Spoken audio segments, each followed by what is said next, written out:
రాష్ట్రానికి 3 రోజుల rain alert ఇచ్చింది వాతావరణ శాఖ. బంగాళాఖాతంలో ఏర్పడిన రుతుపవన ద్రోణి అల్పపీడన ప్రాంతం కారణంగా రాష్ట్రంలో వర్షాలు పడతాయని చెప్పింది. ఇక నిన్న చాలా ప్రాంతాల్లో తేలికపాటి నుంచి మోస్తరు వర్షాలు కురిశాయి. అక్కడక్కడ భారీ వర్షం నమోదైంది. అత్యధికంగా మహబూబాబాద్ లో 8.5 సెంటీమీటర్ల వర్షం కురిసింది. రైట్గా రెయిన్ అలర్ట్ కు సంబంధించి మరిన్ని డీటెయిల్స్ మా ప్రతినిధి కల్పన అందిస్తారు. కల్పన, డీటెయిల్స్ ఏంటి? మాధురి, మీరు చెప్పినట్టుగానే రాష్ట్ర వ్యాప్తంగా మనకు నిన్న తేలికపాటి నుంచి మోస్తారు వర్షాలు. మాధురి, మీరు చెప్పినట్టుగానే రాష్ట్ర వ్యాప్తంగా మనకు నిన్న తేలికపాటి నుంచి ప్రస్తుతం అయితే మనకు బంగాళాఖాతంలో సినాప్టిక్ కండిషన్స్ కనిపిస్తా ఉన్నాయి. అంటే ఒక ఋతుపవన ద్రోణితో పాటు ఒక అల్పపీడన ప్రాంతం కొనసాగుతుండడంతో రాష్ట్ర వ్యాప్తంగా వర్షాలు కురిసే అవకాశం ఉందని చెప్పేసి ఇటు వాతావరణ శాఖ తెలపడం జరిగింది. అదే విధంగా మనం చూస్తూ ఉన్నాము, గత 2 రోజుల నుంచి కూడా రాష్ట్ర వ్యాప్తంగా మనకు అక్కడక్కడ తేలికపాటి నుంచి మోస్తారు వర్షాలతో పాటు పలు చోట్లనైతే ఒక జోరు వర్షం కూడా నమోదవుతా ఉంది. ఇక నిన్న మాత్రం మనకు ఒక 2-3 చోట్ల మాత్రం భారీ వర్షం కూడా నమోదైంది. ఇక గత 3 రోజుల నుంచి కూడా మనకు మేఘకృతమైన వాతావరణమే నమోదవుతా ఉంది. ఆ వాతావరణ శాఖ అంచనాల ప్రకారం మనం జూన్ లో చూసుకున్నట్టయితే అంచనాలు తలకిందులు అయ్యాయని చెప్పుకోవచ్చు. జూన్ లో మనకు ఎక్కడా కూడా పెద్దగా వర్షపాతం నమోదవ్వలేదు. కాకపోతే జూలై వచ్చేసరికి కూడా మనకు మంచి వర్షాలు కురుస్తాయని చెప్పేసి వాతావరణ శాఖ అంచనా వేసింది. అందుకు అనుగుణంగానే మనకు జూలై మొదటి నుంచెలే మనకు మంచి వర్షాలు కూడా నమోదవుతా ఉన్నాయి. జూన్ 30 నుంచెలే మనకు బంగాళాఖాతంలో సినాప్టిక్ కండిషన్స్ కూడా కనిపించాయి. అదే విధంగానైతే ఒక శుభసూచకం అని చెప్పుకోవచ్చు. ఎందుకంటే జూలైలో మంచి వర్షాలు కూడా ఉండబోతా ఉన్నాయి. ఇక నిన్న చూసుకున్నట్టయితే మనకు రాష్ట్ర వ్యాప్తంగా కూడా చాలా చోట్ల ఒక జోరు వర్షం కూడా నమోదైంది. నిన్నంతా కూడా మనకు మేఘావృత వాతావరణమే కంటిన్యూ అయింది. ముఖ్యంగా నిన్న చూసుకున్నట్టయితే మనకు అత్యధికంగా మహబూబాబాద్ లో 8.5 సెంటీమీటర్ల వర్షపాతం నమోదైంది.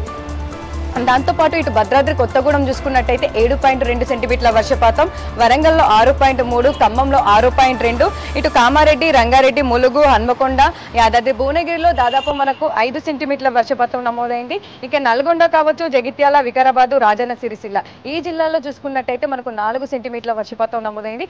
ఓవరాల్ గా నిన్ననైతే మనకు రాష్ట్ర వ్యాప్తంగా ఉన్న అన్ని జిల్లాల్లో మనకు వర్షపాతం అనేది నమోదైంది. తేలికపాటి నుంచి మోస్తారు వర్షాలు పలు జిల్లాల్లో నమోదైతే పలు జిల్లాల్లో ఒక జోరు వర్షం, భారీ వర్షం కూడా నమోదైంది. నిన్న ఈదురుగాలు కూడా మనకు అత్యధికంగా కనిపించాయి. దాదాపు గంటకు 30 నుంచి 40 కిలోమీటర్ల వేగంతో ఈదురుగాలు కూడా నిన్న రాష్ట్ర వ్యాప్తంగా అక్కడక్కడ కనిపించిన సిచ్యువేషన్స్ కూడా ఉన్నాయి. ఇక హైదరాబాద్ వ్యాప్తంగా కూడా నిన్న చూసుకోవచ్చు, మనకు దాదాపు మేఘకృత వాతావరణమే నిన్న మొత్తం కూడా హైదరాబాద్ లో కనిపించింది. దాంతోపాటు చిరుజల్లులతో కూడిన ఒక ముసురు టైపు వాతావరణం కూడా నిన్న హైదరాబాద్ లో చాలా ప్రాంతాల్లో కూడా కనిపించింది. ఇక సాయంత్రం సమయంలో కావచ్చు ఒక్కసారిగా మనకు జోరు వర్షం కూడా నమోదైందని చెప్పుకోవచ్చు. నిన్న హైదరాబాద్ లో చూసుకున్నట్టయితే అత్యధికంగా మనకు జూబ్లీ హిల్స్ లో నమోదైంది. దాదాపు 4.3 సెంటీమీటర్ల వర్షపాతం నిన్న నమోదైంది.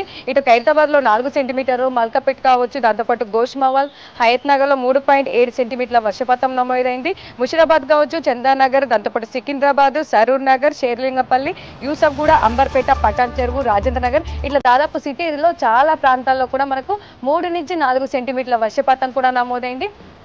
నిన్న దాదాపు హైదరాబాద్ వ్యాప్తంగా కూడా మనకు రాత్రి కూడా ముసురు అనేది కంటిన్యూ అయిందని చెప్పుకోవచ్చు. ఇక ఈ రోజు కూడా మనం చూస్తూ ఉన్నాం, ఉదయం నుంచి కూడా మనకు ఆకాశం మేఘావృతంగా కనిపిస్తూ ఉంది. దాదాపు పలు ప్రాంతాల్లో చిరుజల్లులతో కూడిన వర్షం కూడా మనకు ఉదయం నుంచి నమోదవుతా ఉంది. ప్రస్తుతం చూసుకున్నట్టయితే ఇటు జూబ్లీ హిల్స్ కావచ్చు, బంజారా హిల్స్ కావచ్చు, పంజాగుట్ట, అమీర్పేట, హైటెక్ సిటీ, దాంతోపాటు ఫిలిం నగర్ ప్రాంతాల్లోనైతే మనకు చిరుజల్లులతో కూడిన వర్షం కూడా నమోదవుతా ఉంది. దాంతోపాటు చాలా ప్రాంతాల్లో ముసురు టైపు వాతావరణం కూడా కనిపిస్తూ ఉంది. ఈ రోజు అంతా కూడా మనకు హైదరాబాద్ లో ముసురు, దాంతో పాటు తేలికపాటి నుంచి మోస్తారు వర్షాలు కురిసే అవకాశం ఉందని చెప్పేసి ఇటు వాతావరణ శాఖ అంచనాలు వేయడం జరిగింది. సాయంత్రం సమయంలో కూడా మనకు ఒక జోరు వర్షం కూడా నమోదయ్యే అవకాశం ఉంది. ఈ రోజైతే హైదరాబాద్ కి మనకు ఎల్లో అలర్ట్ కొనసాగుతుంది. దాంతోపాటు ఈదురుగాలు కూడా గంటకు 30 నుంచి 40 కిలోమీటర్ల వేగంతో వీచే అవకాశం ఉండడంతో అలర్ట్ కూడా జారీ చేశారు. ఇటు హైదరాబాద్ కి సంబంధించి కావచ్చు, జిహెచ్ఎంసీ, డిఆర్ఎఫ్, దాంతోపాటు